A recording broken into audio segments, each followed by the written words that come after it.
Hey everyone, it's the Fox Specs here, and we're going to continue our RWBY season reviews, starting now with Season 2. So like I established in Season 1, it is an establishing season. We get introduced to our characters, we get introduced to our story, we get introduced to the world, and I like to say Season 2 is a development series. You know, we take what we got from Season 1 and we just add more onto it, essentially, as we go along. So, let's begin with our new characters. We get Emerald and Mercury, who are essentially new villains for the franchise. And yeah, we also get introduced to Cinder, who I forgot was a cliffhanger at the end of Season 1. Yeah, so like I mentioned, Torchwick isn't the main villain in it. He's kind of like a gangster who organizes a lot of the crime spree, like robbing dust stores and everything like that. And Cinder, at the moment, is kind of left in the shadows and we're not really too sure what our plot is at the moment. But we do know it involves the White Fang, which is they started off as the protest movement for equal rights for the Faunus. But you know how these things go. One leader steps down, the other steps up, and then that leader is more radical, and essentially they become a terrorist organization at the moment. So tensions are high. Other new characters, they're mainly side characters at this point. We get Neptune, who is Sun Wukong's best mate, and he's interesting. He's like the cool Suave kid, like the really noticeably cool guy. I mean, the guy's got blue hair. How can you say that? How can you say he's not cool? Other side characters like the teachers, we get more of Oobleck, who is essentially the coffee addict of the teachers. He's quite interesting. We get General Ironwood, who is the head teacher of Atlas and is a military madman, essentially. Brings an entire fleet to Beacon thinking there's going to be trouble. No one knows what's going on yet. He's kind of intense in this season. Like, you don't really like him, because you think he's just some military bravado who's trying to be controlling of the situation and wants to make sure that peace is secure. Again, that's not a bad thing, but the way he comes off is like very like, I am doing this, I'm doing this to protect you. Don't know what you're protecting, mate. Yeah, a character that I forgot to mention in Season 1, Penny. Yeah, she came around the Blake saga, and that was pretty good. Her character is really interesting in this. So it's unclear what she is in Season 1, but during an episode where the team is in this season, yeah, in Season 2, when the team is trying to investigate the White Fang, RWBY comes across that she's a robot after they flee from some guards that notice her in public, because she's kind of a figure who General Ironwood doesn't want people to see entirely at the moment, because with a girl being with an android disguised as a human girl, that sounds like it's a recipe for an army. Great. As well as already building massive mechs to do that.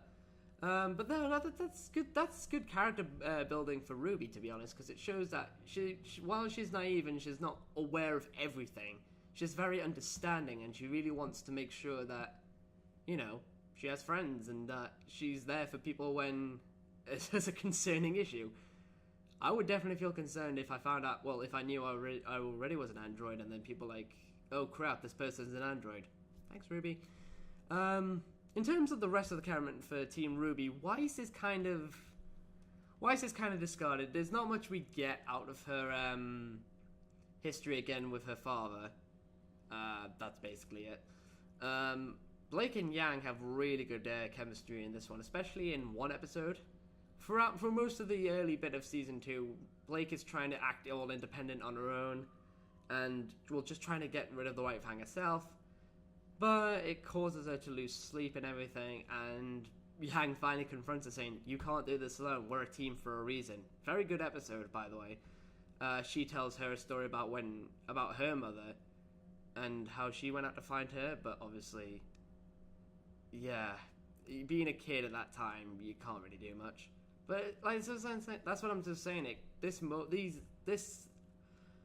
What I'm saying is this season is essentially good for developing characters between each other and just developing new ones at the same time. Another good relationship that develops is Jean and Pierre. Pierre is really more out to be more than friends with Jean, but it's kind of like Jean's the typical guy dude who hasn't got a clue about Pierre's feelings or anything like that. And it results in a very funny episode where there's still nothing like in crystal clear, like John's still clueless, but I think to cheer Pierre up at the fact like she hasn't got a date because she has such a high celebrity profile, he dresses up in a dress, and it just leads to a synchronized dance sequence between their team. And honestly, like the way comedy works in RWBY, it just seems so spontaneous, but at the same time, it's brilliant. So what else is good about Season 2 other than the great character development? Well, the story flows on quite nicely. I mean, we get the new villains. They have a plan to sabotage the heroes. Heroes get more development, big climactic battle at the end. It's very simple, really, but it works nicely from what we got from Season 1. Speaking of which, animation in this is getting better.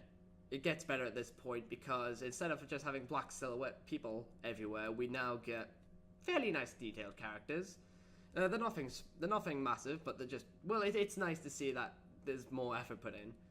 Fight sequences, I think they definitely got better. I mean, we got a lot of one-on-one action in this one.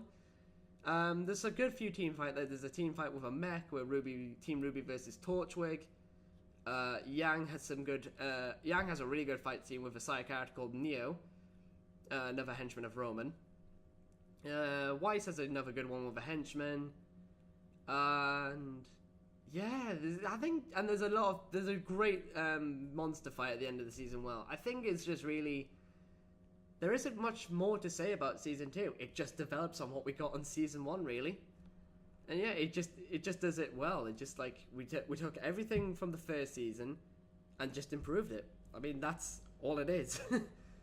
Oh yeah, episode 11's got more consistent as well. That's the big thumbs up for me on that one. So yeah, I mean, that's basically Season 2 in a bottle. It just develops on what we had from Season 1 and just makes it better. And yeah, I hope I can get the Season 3 review out next week. I'll try and keep my word this time. And yeah, it's been Fox Respects, signing out.